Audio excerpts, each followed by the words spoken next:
9절부터 37절까지의 말씀입니다. 우리 한 절씩 교독하면서 말씀 읽도록 하겠습니다. 왕이 사독에게 이르되 보라, 하나님의 궤를 성읍으로 도로 메어 가라.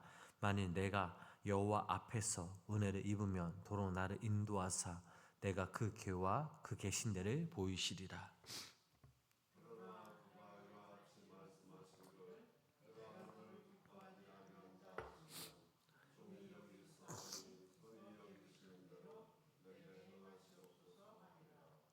왕이 또 제사장 사독에게 이르되 네가 선견자 같냐?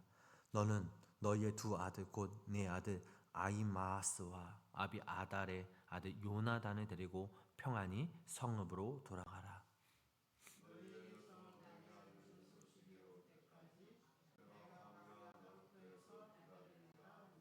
사독과 아비아달이 하나님의 궤를 예루살렘으로 도로 메어다 놓고 거기 머물러 있으리라.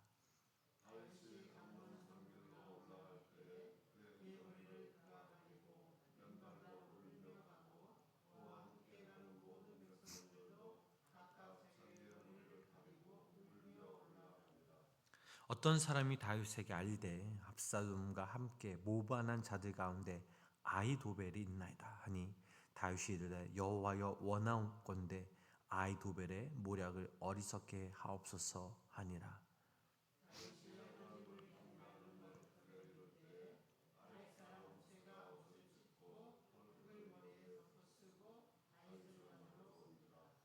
다윗이 그에게 이르되 내가 만일 나와 함께 나아가면 내게 누를 끼치리라.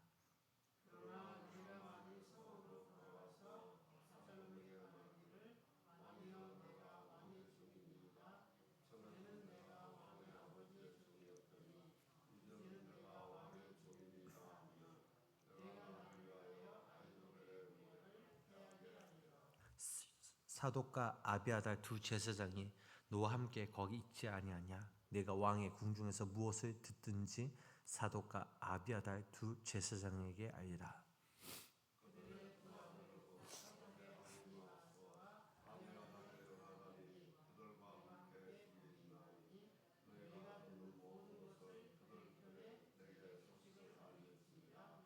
함께 읽겠습니다. 다윗의 친구 후세가 곧 성읍으로 들어가고 압살롬도 예루살렘으로 들어갔더라. 아멘. 오늘도 살아계신 하나님의 은혜와 사랑이 우리 성도님들 삶 가운데 함께 하시기를 주님의 이름으로 간절히 축원합니다. 살아가다 보면 우리의 인생에도 예상치 못한 위기가 찾아옵니다. 믿었던 사람들에게 배신을 당하기도 하고 가정에 어려움이 생기기도 하며 또 건강과 경제의 문제로 우리의 앞에 눈앞이 캄캄해질 때가 있습니다. 오늘 본문 속 다윗이 바로 그런 상황에 있었습니다. 아들 압살롬이 반역을 일으켰고 백성들의 마음은 압살롬에게로 기울어졌습니다. 왕이었던 다윗은 맨발로 예루살렘을 떠나야만 했습니다. 성경은 다윗이 머리를 가리고 울며 감람산으로 올라갔다라고 기록합니다. 다윗의 인생 가운데 가장 비참한 순간이었습니다. 그런데 놀라운 것은 하나님께서 이 위기를 통해 다윗을 무너뜨리신 것이 아니라 더욱 하나님께 가까이 나아가게 하셨다라는 것입니다. 오늘 본문 말씀을 통해 위기를 만난 다윗이 붙잡았던 그 세 가지를 우리가 한번 함께 살펴보겠습니다. 첫 번째로 다윗은 자신의 것을 붙잡기보단 하나님의 뜻을 구했습니다. 보통 우리는 위기가 오면 어떻게든 내 것을 지키려고 하죠. 내 자리, 내 명예, 내 권리, 내 자존심을 놓지 않으려고 애를 씁니다. 그러나 다윗은 달랐습니다. 그는 군사를 동원하여 압살롬과 싸우지 않았습니다. 왕궁에 남아 권력을 지키려도 하지 않았습니다. 오히려 예루살렘을 떠났습니다. 쉽게 얻은 왕권이 아니었습니다. 수많은 고난과 눈물 끝에 하나님께서 주신 귀한 자리였습니다. 그런데도 그는 집착하지 않았습니다. 왜 그럴 수 있었을까요? 왕권을 하나님께 받았으니 하나님께서 거두어 가실 수도 있다는 믿음이 있었기 때문이죠. 위기 속에서 중요한 것은 문제를 빨리 해결하는 것이 아니라 하나님의 뜻을 묻는 것입니다. 우리도 어려움이 올 때 왜 이런 일이 일어났습니까? 라고 묻기보단 하나님, 이 일을 통해 무엇을 가르치시려 하십니까? 라고 기도할 수 있어야 합니다.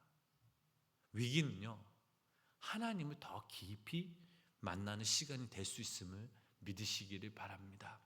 두 번째로, 하나님은 위기 속에서 함께할 사람들을 남겨두십니다. 압살롬의 반역이 일어나자 많은 사람들이 다윗을 떠났습니다.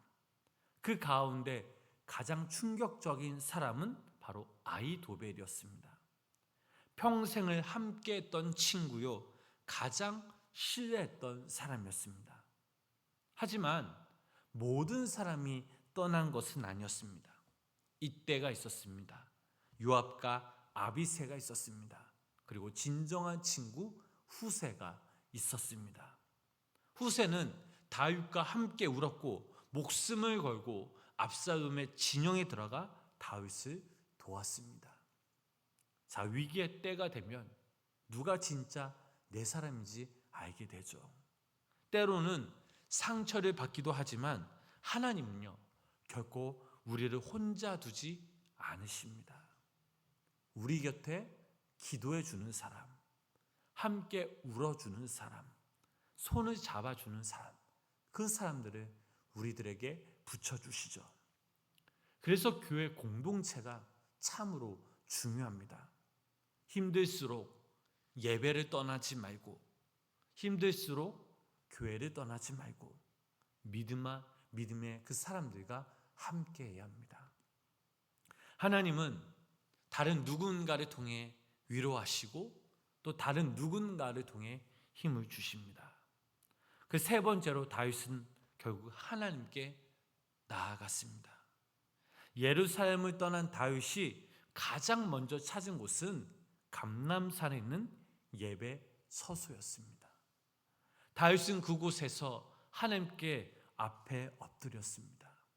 그의 눈물은 단순한 슬픔의 눈물이 아니었습니다.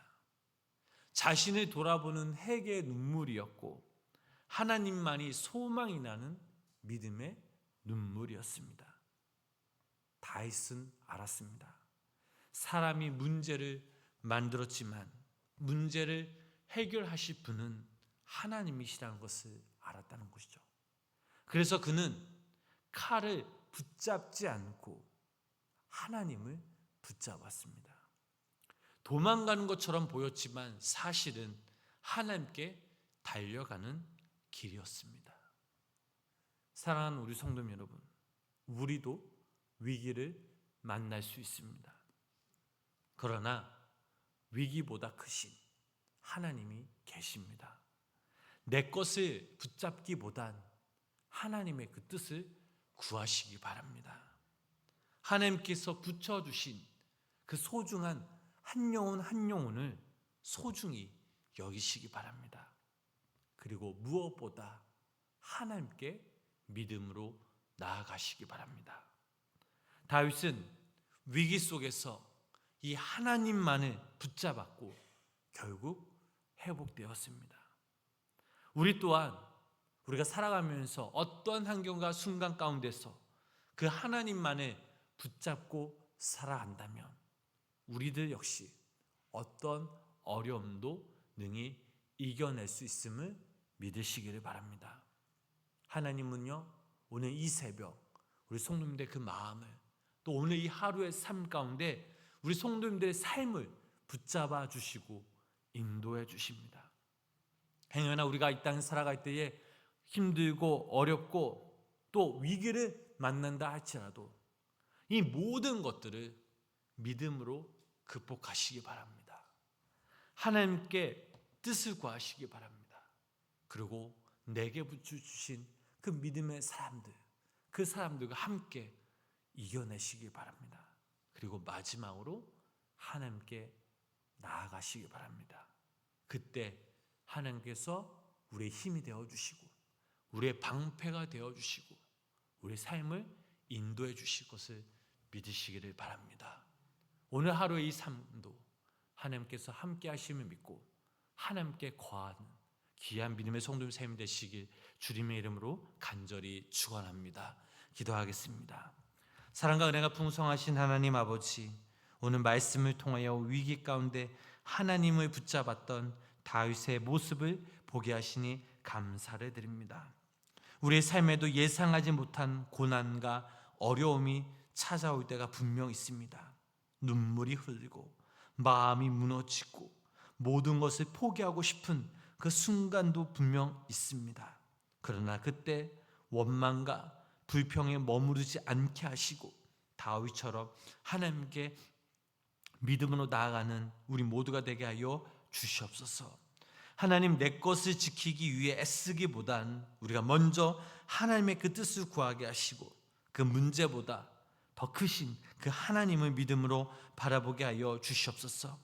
힘들고 지친 그 순간순간 그때마다 함께 기도할 믿음의 동역자들을 붙여주시고 우리 또한 다른 누군가에게 위로와 힘이 되는 귀한 사람들에게 하여 주시옵소서. 하나님, 우리가 이 땅에서 살아갈 때 예배의 자리를 놓치지 않게 하여 주시고 하나님을 경배하는 아버지 하나님, 그 자리에 믿음으로 나아가 주님 앞에 우리의 모든 것을 내려놓게 하여 주시옵소서. 오늘도 우리를 붙드시고 우리를 인도하시는 그 하나님을 신뢰합니다. 우리의 가정, 우리의 교회, 우리의 자녀들, 우리의 생업 위에 주님의 은혜를 더하여 주시고 어떠한 위기 속에서도 우리가 믿음으로 승리하게 하여 주시옵소서. 예수님의 이름으로 간절히 기도드렸습니다. 아멘.